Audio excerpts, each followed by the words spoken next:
Mr. Speaker. Mr. Speaker, it's my pleasure to rise and speak to this bill, and I do want to acknowledge first of all the work that the Minister has done on this bill, taking over, of course, from the good work of a Labour Minister. I believe it was Clayton Cosgrove who had this piece of work under his jurisdiction prior to the election. And I also want to acknowledge the SOP which the Minister has indicated will be introduced around the timing of the introduction of this piece of legislation, shifting it from, I believe, what was originally the 1st of December 2010 now to the 1st of April 2011. And I can see the government does have a tricky balancing act on its hands.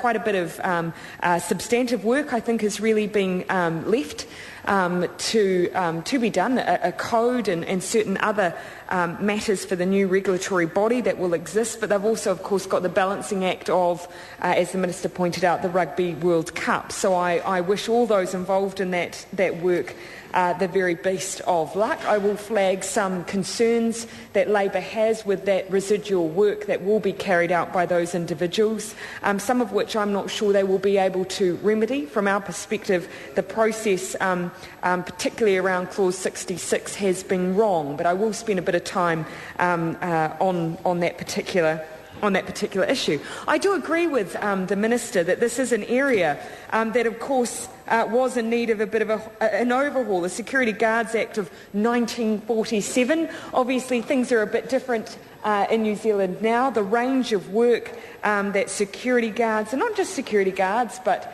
those who consider themselves to be working in security, whether they be bodyguards, crowd control, those who have private security businesses, it is a very different industry. And I think this legislation had a range of competing demands on it.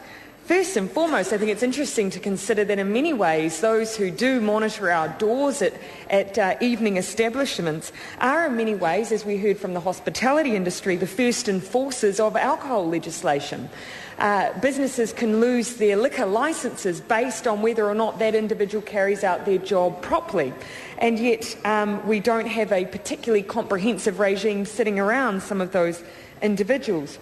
We have seen, for instance, a case of a bouncer who, in restraining an individual, led to their death. One of the more high-profile reasons behind this new piece of legislation. And there are a range of other new competing demands on the roles that these individuals play. And we can see the expansion of this industry by the fact that currently we have, I believe it's about 9,000 who might be under the current regime, but with this new licensing regime and with its extension, we're looking at about 18,000 probably coming within its ambit, and rightly so. And as a consequence of that, one of the more significant things we will see changed is the fact that currently under the Act, and I think this will surprise some members of the public, individuals under this old legislation are not required to carry out mandatory training, something that I think was ripe for review. So what are the three main provisions, first of all? Because a significant part of this bill, of course, we have no problem with and in fact wholeheartedly support. The introduction of the comprehensive licensing requirements, which do include police checks, I understand one of my colleagues will speak to this later on, will be extended to cover a wider range of security-related activities. Crowd controllers, bouncers, bodyguards and private security staff guarding people in their legal custody. And I think it's right that that regime be extended, and it will, as I've already mentioned, take in a considerably larger number of workers.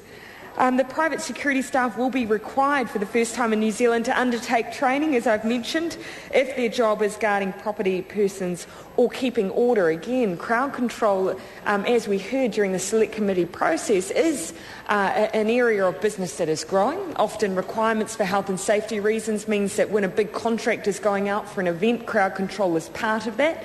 And there was some concern expressed that not all of the companies operating in that realm are doing so professionally, and so there was enthusiasm from the industry to bring in a regime like this to even up the playing field and not undercut those who are acting responsibly in this area.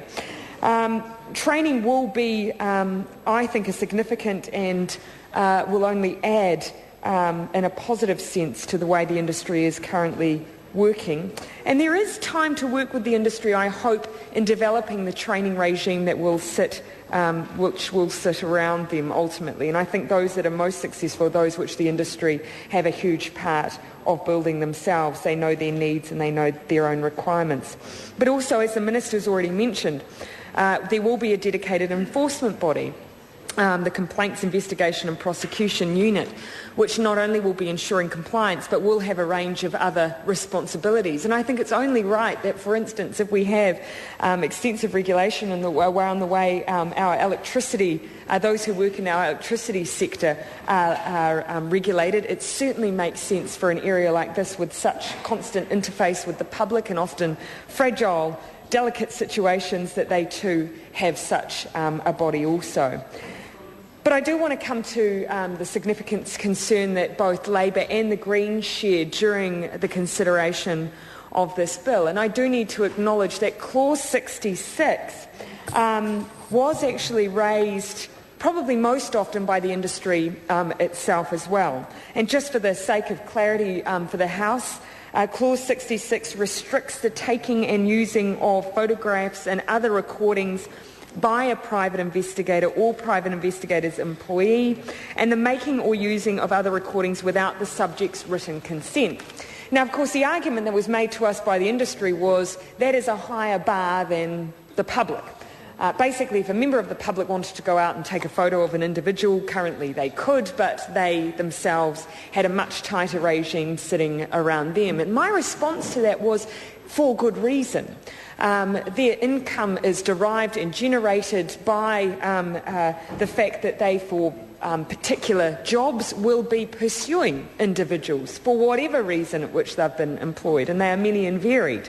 And there is good reason why there should be protections around the way that industry operates when it comes to an individual's privacy.